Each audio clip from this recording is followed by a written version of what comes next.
Dari Muhtaza Hamid. Ketika hidup terasa hampa dan tanpa tujuan. Dalam kondisi kehidupan yang sekarang ini, patah semangat dan kehilangan harapan bukan lagi hal yang aneh. Orang-orang sulit melangkah maju, dan ketika mampu melangkah, mereka belum tentu memiliki arah dan tujuan yang pasti. Hidup terasa begitu hampa, hanya mengikuti arus dan menunggu sampai di ujungnya. Mungkin ini jawaban kenapa hidup terasa begitu hampa. 1. Kehilangan tujuan hidup. Saat kamu sudah kehilangan tujuan hidup, hari-hari yang kamu lewati akan terasa sangat berat. Tak ada semangat untuk menjalani hari-hari seperti biasa. Tak tahu lagi arah mana yang mau kamu tuju. Dan kamu merasa bingung sendiri, seakan tersesat. Kamu merasa semua jalan yang kamu tempuh itu buntu. Ketika orang lain bahagia, yang bisa kamu lakukan hanyalah meratapi kesendirianmu dalam keadaan yang tersesat. 2. Tidak mau memaafkan diri sendiri. Mungkin dulu ada kesalahan yang pernah kamu lakukan. Ada kejadian yang membuatmu menyesal begitu dalam. Dari situ, sulit sekali bagimu untuk memaafkan dirimu sendiri. Akhirnya, kamu malah menghalangi dirimu sendiri untuk bahagia. Kamu tidak mengizinkan dirimu sendiri untuk bisa bahagia. 3. Tak merasakan cinta. Saat kamu mulai kehilangan cinta, segala akan terasa gelap. Tak ada kehangatan dalam hatimu, tak ada rasa nyaman yang bisa kamu dapat dalam mencinta dan dicinta, sehingga hatimu cuma diisi dengan berbagai pikiran buruk dan negatif. 4. Tidak mengenal diri sendiri. Aku juga gak mengenal diriku sendiri. Kalimat ini mewakili orang-orang yang gagal memahami dirinya sendiri. Kalau kita memiliki tujuan, kita akan mengenali diri kita sendiri berdasarkan tujuan itu sendiri. Karena dengan tujuan, kita belajar melangkah pada jalurnya.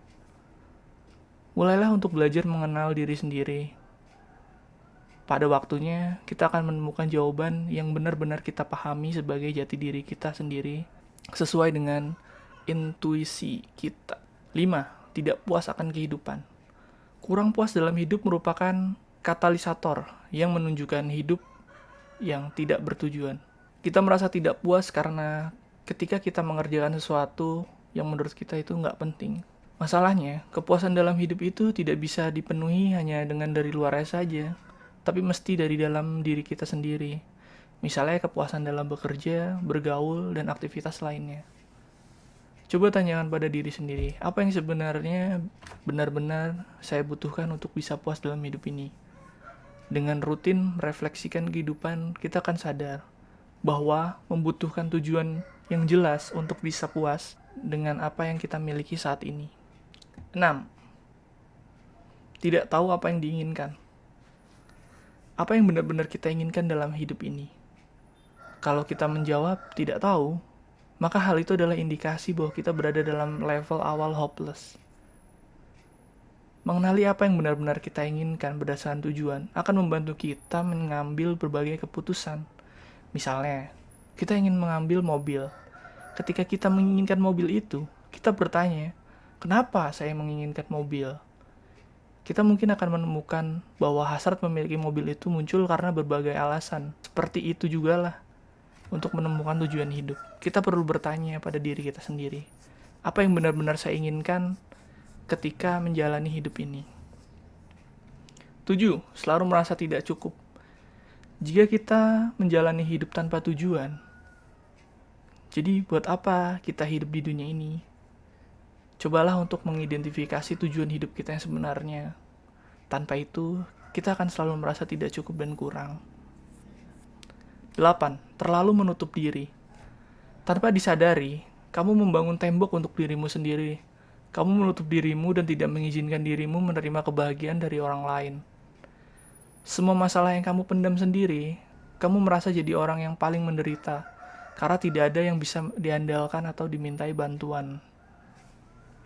9. enggan mencoba hal baru. Kamu terjebak dalam zona nyaman, enggan mencoba untuk hal baru. Bahkan mencoba pengalaman baru yang menyenangkan pun tak mau, sehingga tak ada tantangan dan kesempatan baru yang membuatmu akan merasa lebih bahagia, terjebak pada masa lalu. Bukannya menikmati dan mensyukuri semua yang ada saat ini, kamu malah terjebak dalam masa lalu. Kamu masih susah move on dengan berbagai luka yang terjadi di masa lalu, sehingga mau melangkah ke depan rasanya berat. Ada rantai beban yang menggelayuti kakimu. Memang, kadang agak rumit untuk mencari tahu kenapa hati ini terasa hampa. Padahal segalanya tampak baik-baik saja. Yang penting, jangan sampai kamu kehilangan harapan. Izinkan dirimu untuk bahagia. Sumber disunting dari tulisan Kenapa Hati Terasa Kosong, website Vimela 21, tulisan Tika Anggreni Purba pada website Intisari Online, dan 3 tulisan pribadi oleh Muhtaza Hamid. Sekian, terima kasih.